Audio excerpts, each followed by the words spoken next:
Hi, heroes. I'm Stan Lee, and that's not your fault.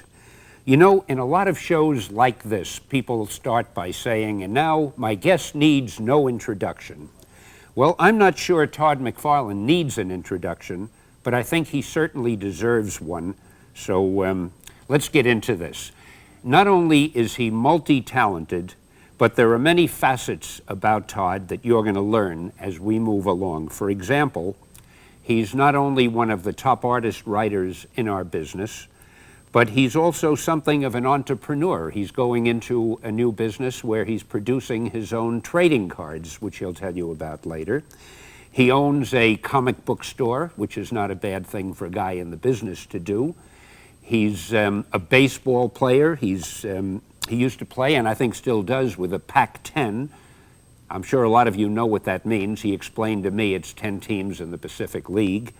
And on top of that, he's one of the most dazzling talents in the comic book business. And now, since I've given him that magnificent build-up, I'm sure that he'll be real nice to me and be an easy guest to interview.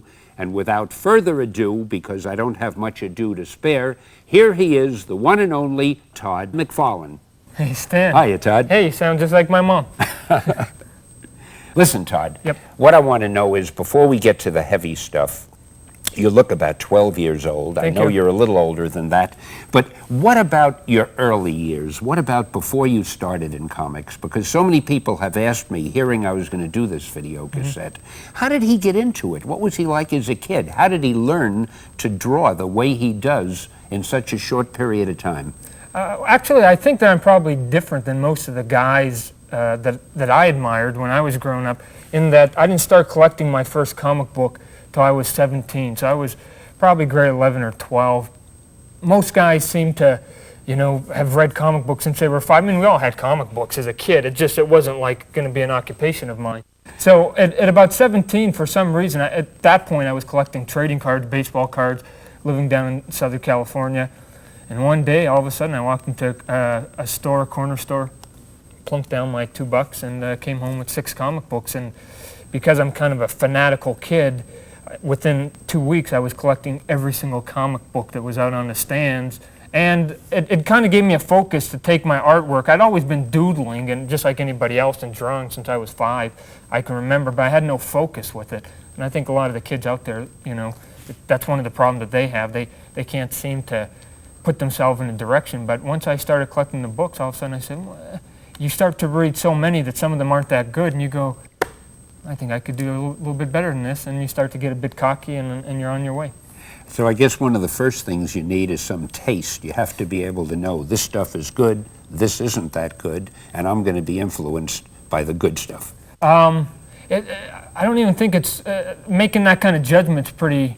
I think you got to get cocky is what you got to do. I mean, because you got to think that you're better than a professional at that point. And if you don't, then there's no reason to do your samples. What I try to tell the kids is really, when you're going to do the samples, yeah, don't really look at the good guys all that much, because they break your heart, because they do things that mind boggle you. You know what I mean? So take the guys and try and redraw the stuff from the guys whose stuff you don't admire a lot of, because then it looks like, yeah, I'm better than that guy, I'm better than that guy, because if I'm redrawing Jack Kirby or Neil Adams or John Byrne stuff, I can't do that stuff, and I'm just going to get disappointed.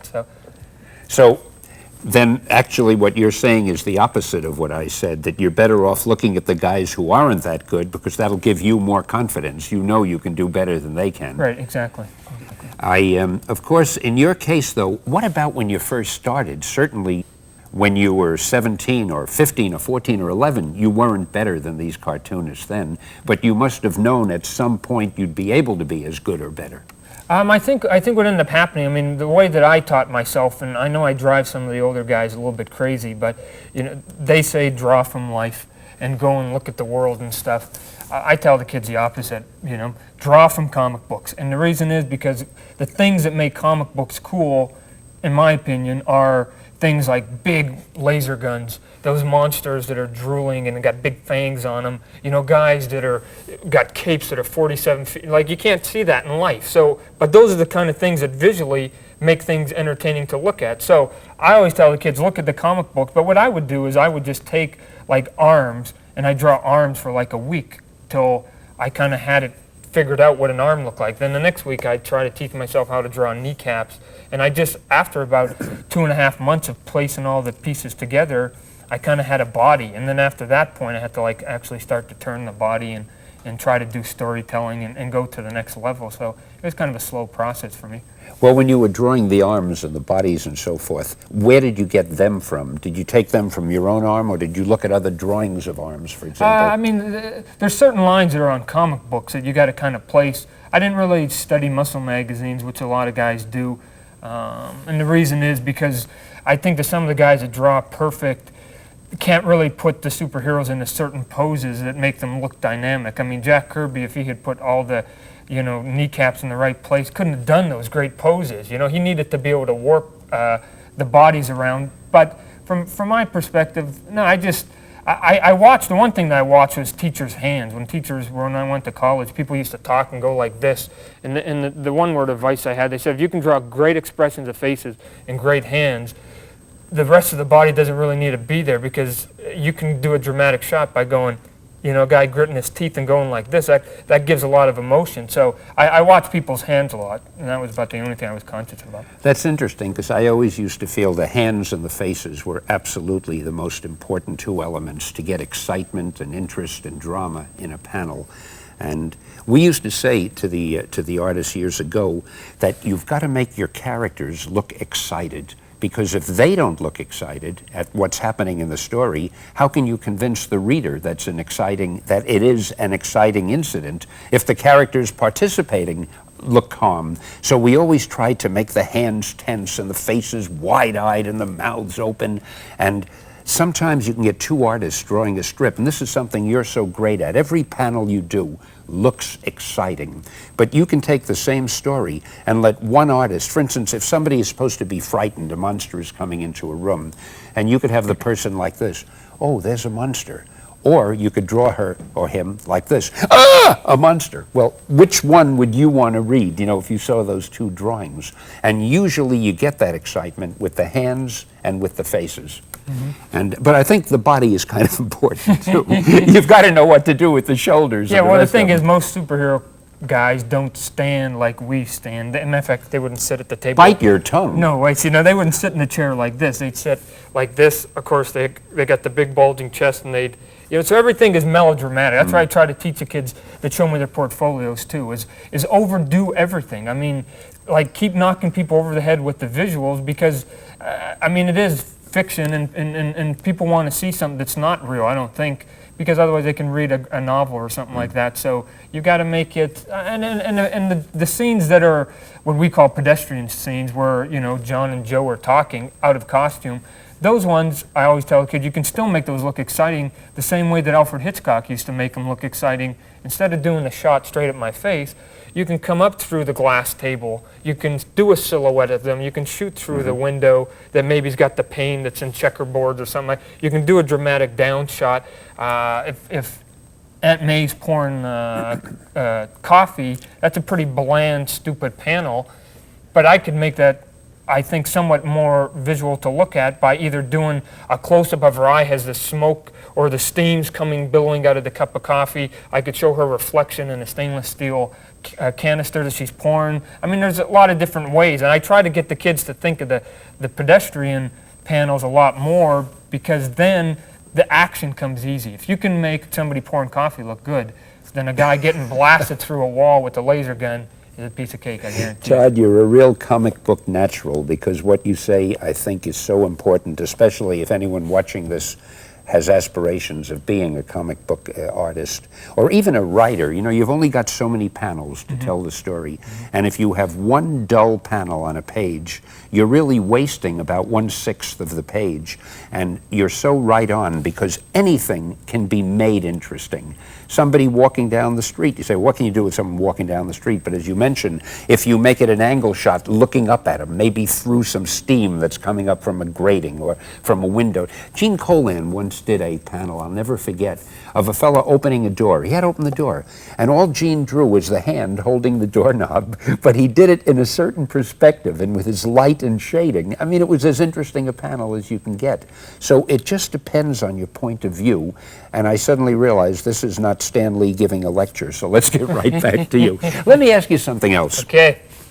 How do you manage to mix your personal life and your professional life? I mean, you've just, I should have mentioned in your introduction, despite and besides all the other things you are, you're also quite a happily married man who is now a new father. Yep. And I think we're very lucky in that your wife, Wanda, and your daughter, Cyan, are here with us tonight, and I have a feeling the people watching this would probably like to meet them. Do you think you could talk them into coming up here? We can do it. If not, then I know Grandma wants to see it too. So. Here are Todd's lovely wife, Wanda, and his lovely daughter, Cyan. As if by magic, they've appeared. Hi, glad to have you here. Glad to be here. Now, let's see. Cyan, first of all, you've been absolutely wonderful about this. You've stayed there and you haven't cried and you've stayed awake, and I know you'd rather take a nap. And I'm not going to keep talking because I know Todd wants to talk a lot about his wife and daughter. Go to it, buddy. I think that one of the things that some of the people trying to break into comic books have to understand, you got to have a pretty understanding wife, I think. You know, and I hope other guys think that they also have the best wife, but I think I've got the best. She's stood by me for a lot of years. You're asking me about my work schedule. I've been able to, because of my success, been able to back away from it, but for a lot of years I had to put in those. And those long hours. Oh, unbelievable. Yeah. You know, there's 7 days a week, 80-hour weeks, week in, week out, and literally just come upstairs, get dinner, come downstairs, keep working. I mean, deadline. We've all had deadline problems, but it makes it a little bit easier when you have somebody there that is understanding about what you're doing, that's also encouraging along the way, and knows that hopefully it's not going to be forever, but that it's a means to an end and whatever. So I think that not enough people actually introduce their wives or their girlfriends or family members that if it wasn't, I think, for my wife being there and helping me through a lot of tough times, I probably wouldn't be standing up here today talking to you. I because know she kept me exactly what going. you mean. So. Yeah. I think it depends on your. I think it depends on your approach to how you're going to break into business. You were very driven, and so you were at it very hard for a very concentrated period of time, but not necessarily the only way you can do it. But it certainly worked out for Yeah, us. like I said from the beginning, when I started collecting every comic book, I'm psychotic. When I put my nose down, I become obsessive with things. So. Well, Wanda, what does it feel like? What does it feel like to be married to a guy who is that obsessive about something? And I might add, that's successful at it. I mean, it's a whole new career. You're in showbiz. It is, yeah, and it's funny because where we live, people don't pay much attention. Vancouver, right? Right, Vancouver Island. People don't really pay much attention. There's the odd kid that's a collector, and they're very excited when they meet him, but it's such a different world when you go to a convention or something like this, but particularly a convention where there's hundreds of kids lined up, sometimes thousands to see him, and I just look around and go, wow, this is very strange. It's a good feeling, though, It is isn't a great feeling. How does Cyan react to all of this? Well, this is brand new for her. She's just 6 weeks old today, actually. I think and that's so, great. So But see, I'm already working on her because she could possibly be like, kids want to know whether there's going to be a Spidey baby.